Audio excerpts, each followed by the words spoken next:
Los Angeles এখন ইতিহাসের ভয়াবহ এক দাবানলের সম্মুখীন। আগুনের লেলিহান শিখায় পড়ে গেছে হাজার হাজার একর জমি। আল্টাডেনা, পাসাডেনা, পলিসেডাস শহরের প্রতিটি কোণ যেন ধ্বংসস্তূপে পরিণত হয়েছে। ইতিমধ্যেই ২৭ জন মানুষ প্রাণ হারিয়েছেন। লক্ষাধিক মানুষ তাদের ঘরবাড়ি ছেড়ে পালাতে বাধ্য হয়েছেন। অনেকেই পিঠে কাপড় ছাড়া আর কিছু নিয়ে বের হতে পারেননি। জীবনভর জমিয়ে রাখা মূল্যবান স্মৃতি, উত্তরাধিকার সূত্রে পাওয়া জিনিসপত্র সবকিছু দাবানলের গর্ভে বিলীন হয়ে গেছে।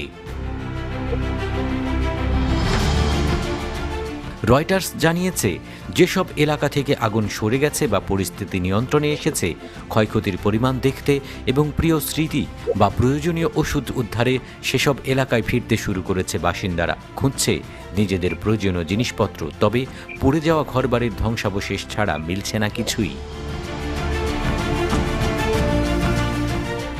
এই বিপর্যয়ে দাঁড়িয়ে প্রশ্ন ওঠে, এখন কি হবে?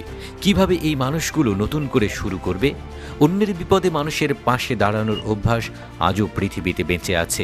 এই মহাদুর্যোগে লস অ্যাঞ্জেলেসের প্রতিবেশী এবং স্থানীয় জনগণ ক্ষতিগ্রস্তদের সহায়তায় ঝাঁপিয়ে পড়েছেন।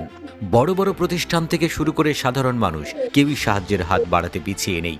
অগ্নি নির্বাপকদের জন্যও সহায়তার উদ্যোগ নেওয়া হচ্ছে, যাদের অনেকেই কারারুদ্ধ অবস্থায় প্রায় বিনা পারিশ্রমিকে এই ভয়াবহ আগুন নেভানোর কাজে নিয়োজিত ছিলেন।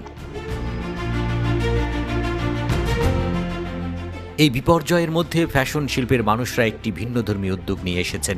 দাবানলে ক্ষতিগ্রস্তদের জন্য পোশাক দান, স্টাইলিস্ট, ভিন্টেজ ডিলার এবং বড় ব্যান্ড সবাই মিলে সাহায্যের জন্য এগিয়ে এসেছেন। শহরের বিভিন্ন জায়গায় পোশাক সংগ্রহের কেন্দ্র স্থাপন করা হয়েছে। কেউ বিক্রয়ের আয়োজন করছেন, কেউ আবার পোশাক সংগ্রহ করে সরাসরি ক্ষতিগ্রস্তদের কাছে পৌঁছে দিচ্ছেন। পোশাক দানের গুরুত্ব কেন? যারা হঠাৎ করেই সবকিছু হারিয়েছেন, তাদের জন্য নতুন একটি পোশাক শুধু শরীর ঢাকার মাধ্যম নয়, একটি আত্মবিশ্বাস ফিরিয়ে আনার প্রতীক। একটি স্যুট, একটি কোট বা এমনকি একটি সাধারণ জুতো, এই সামান্য জিনিসগুলোই নতুন জীবনের শুরুতে বড় ভূমিকা রাখতে পারে। লস অ্যাঞ্জেলেস জুড়ে 12টি ভিন্ন উপায়ে পোশাক সংগ্রহের কাজ করছে। এই উদ্যোগগুলো সরাসরি ক্ষতিগ্রস্তদের কাছে সাহায্য পৌঁছে দিচ্ছে। কেউ কেউ ছোট পরিসরে কাজ করছে, আবার কেউ বৃহৎ পরিসরে।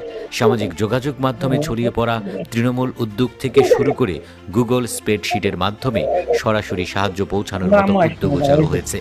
আল্টাডেনা এবং পাসাডেনায় গৃহহীন কৃষ্ণাঙ্গ ও ল্যাটিন পরিবারের তালিকাও তৈরি করা হয়েছে, যাদের জন্য সরাসরি দান করা যায়।